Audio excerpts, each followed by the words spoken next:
Hello and welcome everybody to another episode of the OnReviewCast. I'm your host here, Ash, and today we're taking a look at episode 6, season 3 of Squid Games. I know it's been a while, guys, but yes, I'm back. I have returned from the abyss unknown of the internet, and I have returned to give you another episode of the OnReviewCast, courtesy of Ash. And just like every episode, guys, we're gonna read our episode breakdown, courtesy of Fandom. And the courtesy in the breakdown basically says, Humans Are is the 6th and final episode in season 3 of the Netflix TV Squid Game. It is the 22nd and final episode of the series overall. Synopsis. As Junho races to the island, tensions peak in the final round. Tensions rise for the remaining players, and Gion faces his biggest challenge yet. Oh. And yeah, guys, this is the last and final episode of the Squid Games. We apologize here at the OnReviewCast for being, kind of sort of on the hiatus about these episodes, but I just think that I'm just that great that I can wait. You guys can wait. You guys can wait on me for these episodes. Nah, I'm just kidding. No, but hey, this episode is written by Hwan Dong-hyuk, and the air date was June 27, 2025.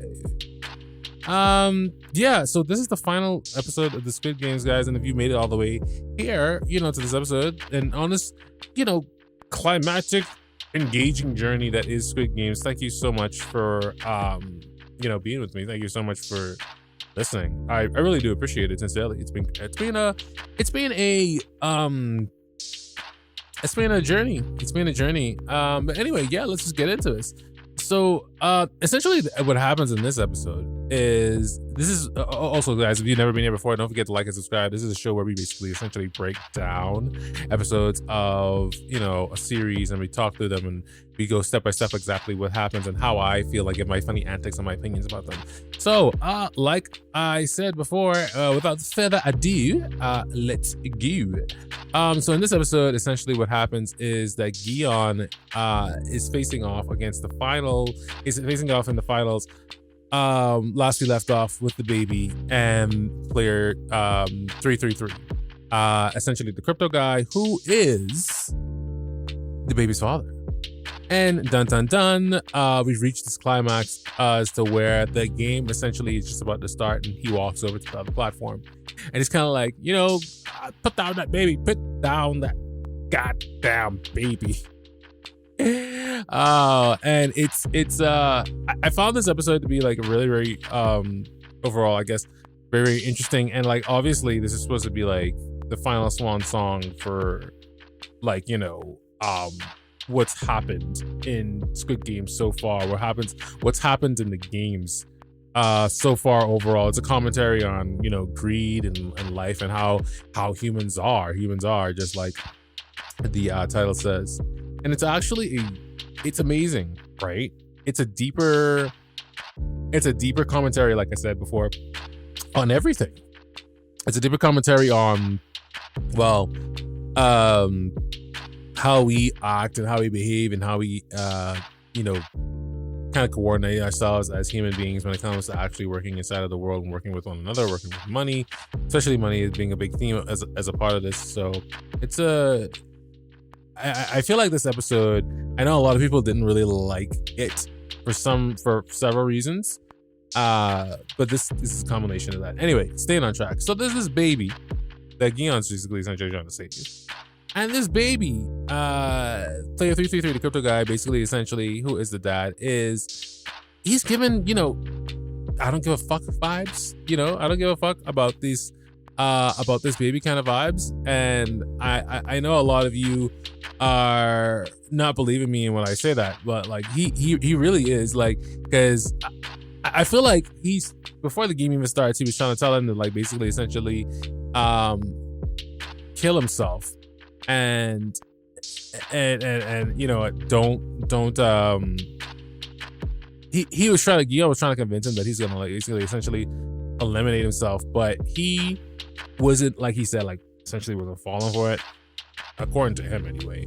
But yeah, check it out. You'd seriously kill this little child? You can have the cash all to yourself. Hand the kid over.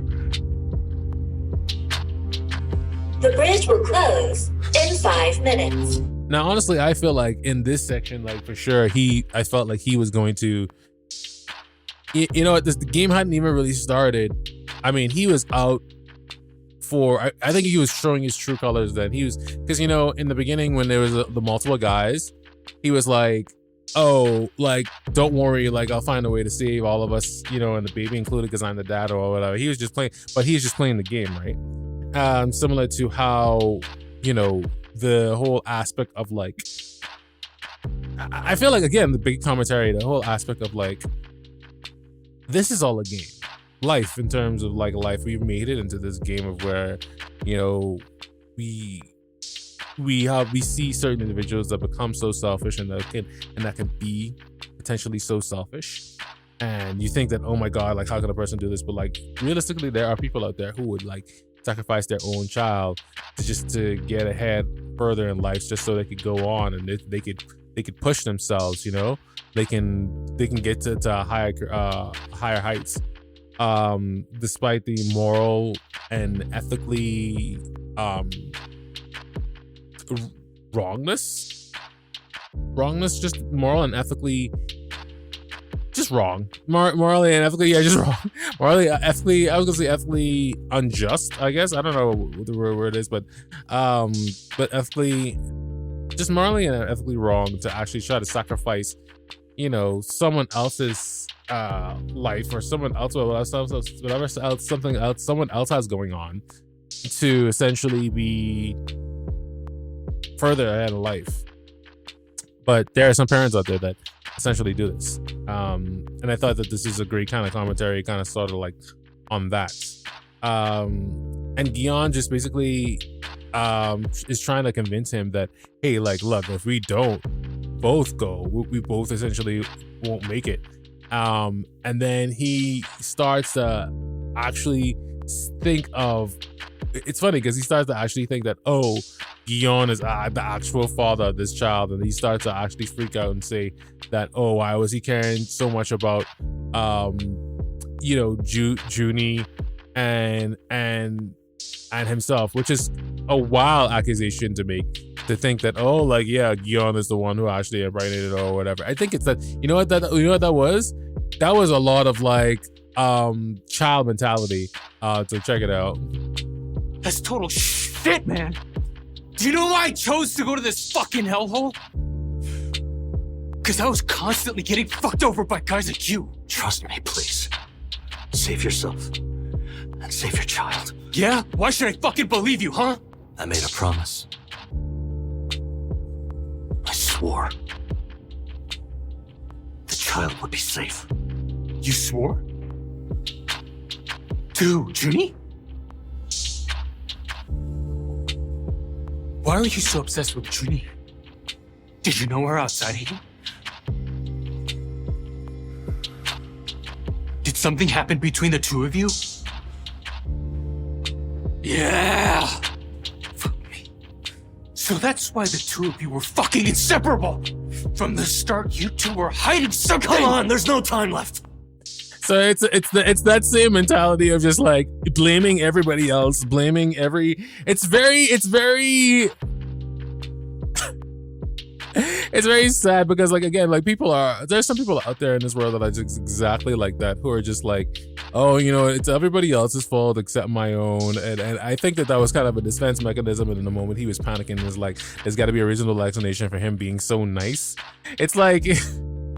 It's like one of those, when you know what, like, I don't know if you guys if anybody out there has been in a relationship and it's like, you go ahead and you try to give someone a hug and you're just like, well, what's that more, motherfucker? You giving me a hug for no random reason? What did you fucking do? What did you fucking do? And the guy's just like, yo, I didn't do anything. It's like, I just wanted to love you. I can't let you know. You can't just fucking love me. Obviously you did something fucking wrong. What did you do? What did you do? What did you do? God damn it! What did you do? There has to be some kind of nefarious reason for loving you. It can't just be, I just love you and I just want to do something nice for you. No, it has to be, I'm doing some wicked shit. It's crazy. But yeah, some people just can't take the niceness. Cause I mean, honestly, if I'm being like honest. I feel that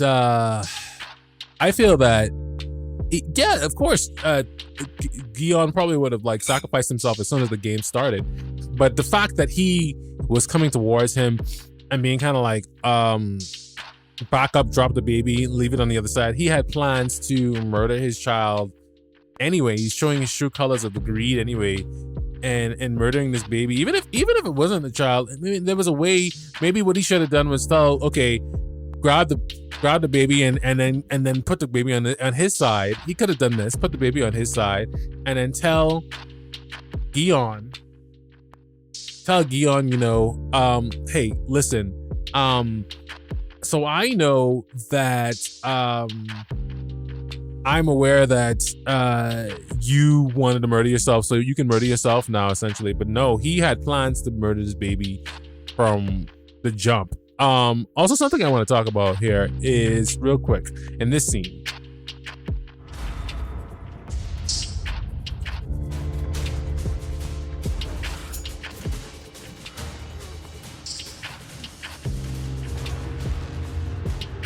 I should have played a little bit earlier, but that's fine. So what you were listening to just now was the fact that like Gion jumps from one platform to the other, even though essentially he runs out of time. I feel like, let me guys know what you think in the comments. Like, I think that was kind of he cheated a little bit there, right? He was a little boy, old boy was cheating a little bit there. I mean, like that was a little bit of a cop out, because what we know in these games and how we've been playing these games, right? A loss is a loss and a win is a win. I mean, if you run out of time, you're supposed to be on the other platform where you're supposed to be dead, essentially, because you didn't make it there. He didn't make it there. He didn't make it there. He was on the other platform when the timer hit 0. And because he did put down the baby. And I honestly, thinking about it while I was watching it back, I was like, yeah, I probably would have put down the baby too. But what I would have done was like, I would have put it down, and then I would have been like, okay, as soon as he tries to reach for it, or if he tells me to back up, no, I'm not gonna back up. But like the second he tries to reach for essentially the baby, I think I would just like maybe done the same thing, just rush in and just jump to the other side. But I probably would have done it maybe like a little bit sooner, right? Or jump with the baby onto the platform a little bit sooner. But I mean, yeah, but he runs out of time. The timer said 0. It had said 0, and I feel like at that point, like he technically lost that game. Yeah, it's get a sketch. Yeah, he got lost, because usually, like, remember red light, green light, or any of the other games, as soon as it hits 0, as soon as your time is done, pop, pop, pop, pop, pop, bullets. That's it. You know, just pop, pop, pop, pop. It's crazy, and I don't know. I feel like for plot and story wise, that wasn't really handled the best. So he jumps to the other side just in the nick of time, and they start tussling over, with weapons, and they start attacking one another. And he's urging him to essentially put down this, he's urgently fighting with him, and Gian actually the crypto guy has the pole, the pipe, and he's fighting him off, and Gian essentially has the knife, and he's able to disarm the crypto guy, and showing his wickedness, he actually goes for the baby, and he threatens the baby's life and holding the baby's hostage, and holding the baby essentially over the ledge. And it's honestly, it's fucked. It's supposed to be your own child, and it basically essentially shows that this is his plan all along. I mean, this is he just basically planning to be evil. Let's listen in. Then I'll just drop the kid, I swear! Don't do it. No, please. You fucking think I won't do it?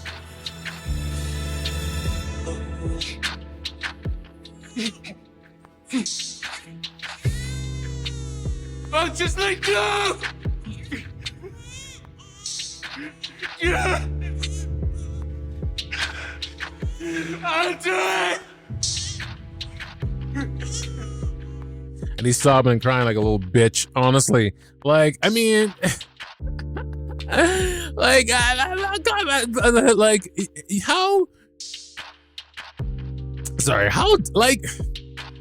how wicked do you have to be? Right? How wicked do you really have to be to want to murder this child and to want to murder an innocent child and all for the sake of your greed. Like, I'm thinking something in my head, like, nigga, how much money do you owe? Really? You don't have enough at this point? And I've been talking about this before too. I mean, like, you at least split like 3 ways or 2 ways or whatever it is. I understand wanting to kill Gion, but like, you chose to murder this innocent child. You could have lived a happy, balanced life with this child, having enough money to cover your debts, and not murdered this baby that was your own. And it's insane. It's insane to me, the choices people make. So instead of this, he decides to fight Gion, essentially telling him to drop the knife. And Gion drops the knife, and they have a little tussle or whatever. They start tussling or whatever, and he comes at him with the knife. Gion, basically, they get stabbed. There's some stabbings and there's some slicing or whatever it is, but it ends up with him being held over a cliff, with him just about to, drop to his death. And it's funny, in those last moments, Gion actually tries to like save his life with his still hold on to his life with his jacket, but to no avail. He falls to his untimely death. You know what I want to say also, looking back on this, it's weird, like the set pieces and the backgrounds and stuff, it's kind of weird. Like, it looks super CGI. Like, obviously we're not gonna like actually dangle people from the actual fucking like tall ass like structure like that, but it looks super CGI. I remember it being a little bit nicer, but maybe that's just my memory. I don't know. But anyway, so he falls to his death, and Gion is the survivor, and he's the survivor along with 222. The only thing that's wrong now is that they didn't start the game. So that was a little, I guess that was kind of fucked in that regard, because he didn't start the game, and it essentially means that he has to choose between himself and the baby, and that man, I can only think that if you had started the game, you just murdered that guy, it would have been over, that would have been it. But I guess for dramatic purposes, obviously the writers had to be like, no, Gion is not allowed to like live through this the second time he has to go. Because I guess if he did live through it again, it would just be less exciting. I want to say it would be less engaging, and it would be less truthful. So it would have been a little bit boring. It would have been a little bit predictable TV like ending of like, oh, everybody lives happily. Well, not everybody lives happily, because a lot of people die in this. But like, oh, like Gion gets to like live past this again and like live happily ever after, and it's just a happy ending or whatever it is. And like, it's just too much of a perfect ending. But yeah. Anyway, so Gion, understanding this, knows that what he has to do, and he starts the game essentially. And he starts the game, and it's between, and the choice is clear. It's between, him and the baby, and it's kind of like, well, what is he really gonna do? And it's funny, like in this moment I was thinking, like, I mean, he has his own daughter, he has his own family to worry about. Even he's his own family, he has his own daughter to worry about. He has his own thing going on outside of this or whatever, and he should be taking care of his own daughter. But so in my head I was thinking, like, maybe, like, I want to say, like, I'm morally like, oh yeah, I totally would have just been like, yeah, like, fucking just like sacrifice myself for this baby. But I don't know, man. Like, I don't know, because like thinking about it, like, and then like, and I think that's another commentary on the show, like how strong the character is, but like also show like maybe sometimes things are like bigger than you are, right? Sometimes things are like larger than what they kind of appear and or seem to be, and because they're larger or what they kind of seem repeated, sometimes they're things that are bigger than yourself. That's what I'm trying to say. And I understand why that character would feel as though, not just to prove a point to the front man that people and horses are horses, like, because the last line he says, is like we are not horses and we are not people or whatever. But yeah, let's listen and let's see what so you guys could actually capture, understand what I was trying to get at and say with this, because I think the whole point of this, him doing the speech thing, was as a explanation to the front man to say that, hey, this is there are good people in the world. We don't necessarily we're not something to be controlled. We're not something to be treated this way. We are not horses.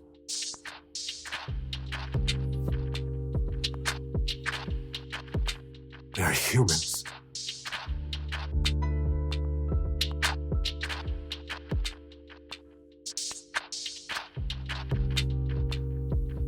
And humans are...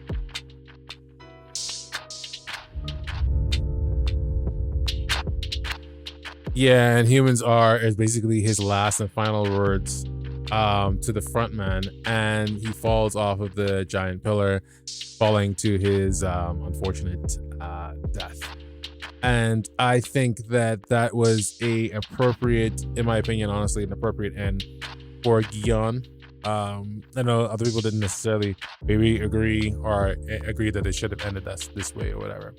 But yeah, I think that overall, I mean, for what the episode was, it was a very, very interesting, as well. We also had within this episode that was the main plot. So we also had some other things happening. We got to see some things wrapped up where the actual baby got to, stay with, Ino's brother. And speaking of Ino actually confronted his little brother actually basically confronted him, and he's just basically like, why? Why?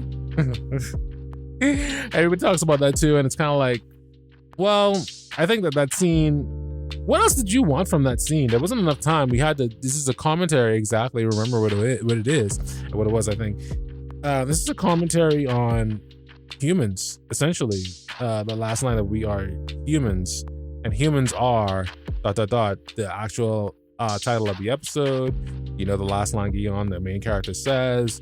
I mean, it's speaking to us on a different level, I feel like, right? So it's speaking to us on a different, like, on a different psychological level, psychological and philosophical level that the writer is essentially trying to get across. So yeah, I think that was a more important story to tell than to wrap up these other stories, which I think was kind of weird, was that they told the story of how Sae-byeok's I think little brother, or Sae-byeok's little attachment found his mom. And watching it the first time, I was like, who the hell is Sae-byeok? If you don't know who Sae-byeok is, that's completely fine. Honestly, I think this is a choice they made. I don't think they should have actually put this inside of the actual they shouldn't have put this inside of the actual thing all the way at the beginning, because everybody's like, when they say Sae-byeok, because like this whole entire scene is like, okay, this scene means something, but I was like, what does this mean? Who the hell is Sae-byeok? If you don't know who Sae-byeok is the lady, the lady that made it to the end of the first season of Squid Games. And remember, if there was a pre-plot in that first season, if you remember, guys, where she was trying to talk to the agent, the same child agency person, to get reunited with this family as well.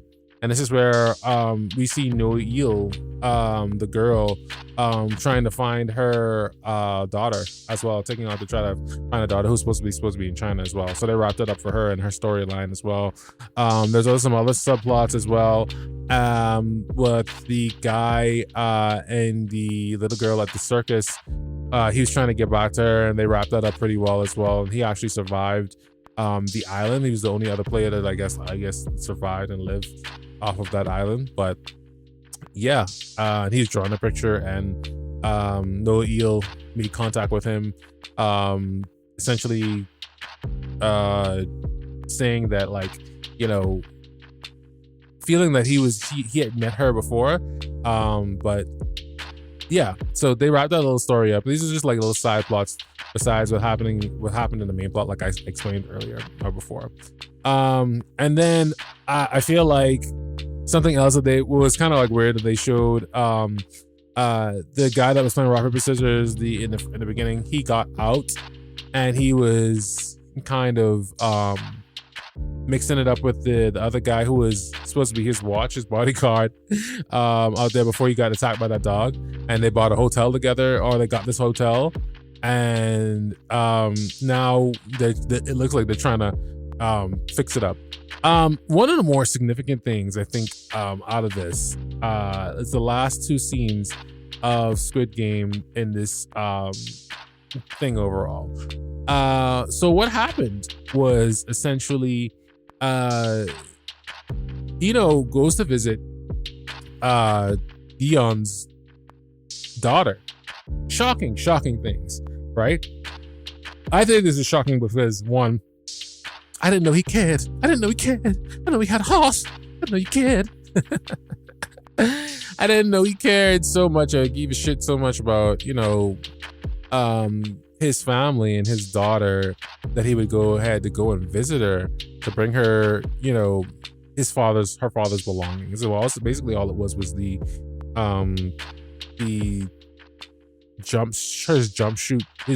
his jumpsuit's jacket and the debit card, essentially, that had all the money on it that he had won from the previous game.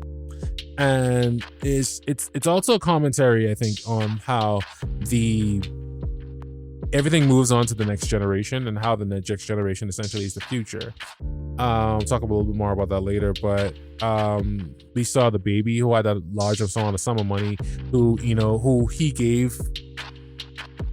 the front man, we see him picking up the baby at the end and giving it to basically, leaving the baby in Eno's apartment. And now we see the front man again giving the money to this, or trying to give this money and trying to give this stuff to this little girl after telling her, her father has now passed away.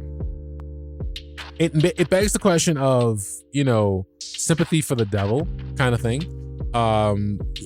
If the devil could cry kind of thing. And because I guess for so long we've seen this character as the devil, as evil.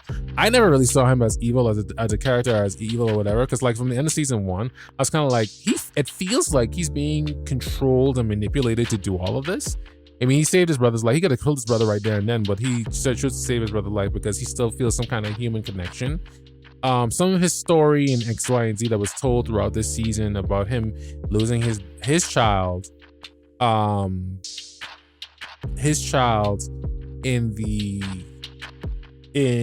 childbirth with his wife and etc. I kind of believe, like how I explained. So it does make him it does humanize him a little bit. So, and it makes it feel like he's a part of the game, but he's in the game, he's being manipulated. And that whole thing with the guy from the first season, I forget his name. Ilnam was speaking with him just the way he spoke with Dion. So he was a part of the game, and then he was indoctrinated into managing the game, right? And I feel like if they were to ever do like a season 3, what would be so interesting is that we don't focus on any of these other characters. We focus more on the front man, and we focus on not only how we showed like little clips of how he got into, because we know it's Squid Game, how he got into it and how he survived the Squid Game, but also we show like how he got indoctrinated into the Squid Game and how he's in it and how he maybe wants to escape this. Like that would be so cool, dude. Yes, that would be so fucking cool. Like he was the main star now of this thing, and it actually showed that he wasn't really the villain. He's just a cog in the machine. We see the final scene in America where his daughter was, and they see these two playing dachi in the alleyway of the woman and the man in America playing, the whole thing that started it all, like got Dion indoctrinated into the games, and how they recruit players for the games and how they vet people for the games. These addicts, these gambling addicts to be part of this. And they share a look, of like, yeah, I fucking know, you know what this is. We're coming to America, bitch. This is an American story now, bitch. And yeah, I think that like that's basically what it is. And I think that if they were to ever do a season 3, that would be so interesting. Maybe it does focus on them being in America, and it does focus on there's a little bit of an American aspect, and there's a little bit of we show the perspective of the frontman. That'd be so cool. But this last scene obviously also just shows that like, you know, the story continues within America, and I love when like writers do that. Like Akira Toriyama did that with Dragon Ball. It's like, I'll leave you with a little bit of this in case I fucking feel like coming back, you know? In case I fucking feel like giving you that. Like, I'll leave you with a little bit of taste of this, you know? Always leave one more. Always leave one more. And that's the end of the episode, guys. And that's basically the end of Squid Game so far, from what we know. Yeah, I thoroughly enjoyed the series, guys. Thank you so much if you've been on this entire journey with me, listening and watching this, my YouTube videos on, you know, on the cast of this stuff. Because I really genuinely feel like I love doing OnReviewCast, but it's just, you know, finding the time to do it, and, you know, I'm being available to do it. So those of you who are patient and actually loyal listeners of this podcast, thank you so much. We're gonna jump into Ash's favorite scenes right now, immediately. Here we go. Are you ready? I'm ready. Let's do it. Ash's favorite scenes. Ash's favorite scenes.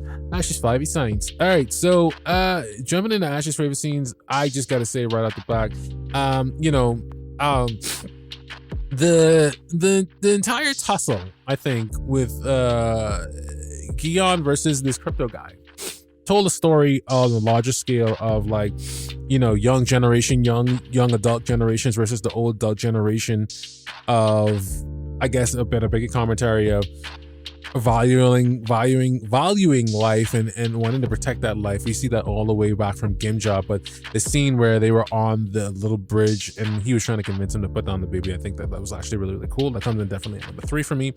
That was just really played really well, and there was a lot of tension there. We didn't really know what Guillaume was going to do. Scene number 2. Now, the next scene that was actually really strong and powerful for me, I think, was the fact that we had in this episode the confrontation between Ino and his little younger brother. It's been something we've been waiting for. It wasn't, I know people didn't like the scene because, like, oh, that's all you're gonna say? Why? Like, I mean, here's the thing. He had 2 choices in that moment. He was so far away on that ledge. Ask him why, or ask for an explanation, or shoot his brother. And he wasn't gonna shoot his brother because, like, again, we talk about leaving them more, or leaving them wanting more. It doesn't leave room for a more expansive story. So that's why he's not going to do it. So we got to actually think about these things, like, how are we going Squid Games to essentially continue, and etc. You know, and I think my favorite scene of this was the last scene, actually. I know you guys are probably going to think that it was going to be the scene where, like, Gion basically murders himself. That scene was okay. But it's actually the last scene where I think it's Kate Blanchett, or whoever her name is, the lady, the actress or whatever, that makes contact with the front man. And she's like, you know, you fucking know what this is. Like, you know, Squid Game's coming to America, baby.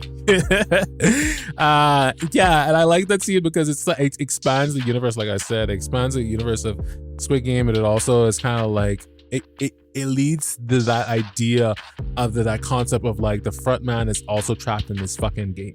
So now we're gonna jump into the on review score. We're gonna jump into totally the on review score. Are you guys ready? Totally ready for the on review. Totally ready for the on review score. Here we go. Okay. So guess what, guys? The OnReviewCast is gonna give Squid Game season 3 episode final episode 6. Gonna give this honestly 3.5 out of 5. It was good, but it wasn't, like, the greatest thing ever. I had some qualms about certain things, but overall it was pretty good, and, like, I enjoyed the journey, and it was nice. But yeah, guys, that's gonna do it for the OnReviewCast. Thank you guys so much for listening. Don't forget to check out some of my music, Ashley Anomaly and Anomaly Beats, on the YouTube, Spotify, you know, or everywhere you get your streaming music. Especially Ashley Anomaly coming out with a lot of, you know, rock rap, some, like, a Linkin Park kind of feelish kind of stuff. Go ahead and listen to that. I would listen to that. I would sincerely listen to that. But yeah, guys, thank you so much, guys, for listening. I really do appreciate it. And you know what? Like I would say at the end of these, be safe, be kind, be you. Take care.